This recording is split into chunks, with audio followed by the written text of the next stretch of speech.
Tonight, the potentially deadly coronavirus has arrived in the U.S. Let's take you back to 2020 when the pandemic first began. We have 43 million masks. It was a whirlwind.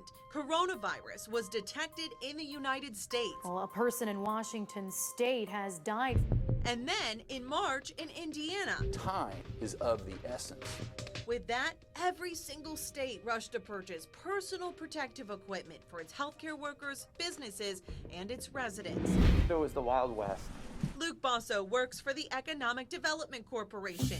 That department took the lead in ordering PPE for the entire state of Indiana. To date, Indiana has spent more than $200 million on personal protective equipment.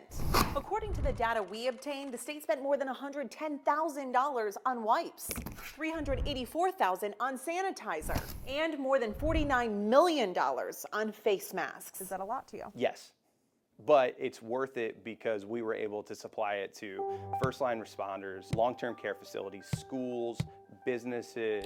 CBS 4 has confirmed the state distributed that PPE to several hospital systems statewide and more than 30,000 small businesses, including Murphy's Jewelers, Caring Friends Daycare, and Hair of the Dog in Carmel. When you compare Indiana to what other states have done, we were able to open safely because we had PPE. Doesn't have this, it's not real. Legitimate PPE too. You know, give a tug here. The state of Indiana confirming tonight it was sold several counterfeit items in 2020. See, there's no metal piece here. But Basso said the IEDC refused to pay manufacturers until the masks passed rigorous testing. You're going through every box, pretty much. He insists the state never wasted any of your tax dollars. The counterfeiters were so good. They would take a box and slight difference in color or slight difference in the ink.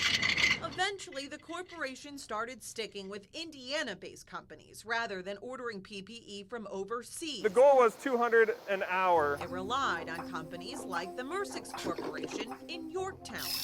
We made 1.5 million face shields for the state. Mersix, which typically manufactures automotive components, said automotive lines shut down in early March.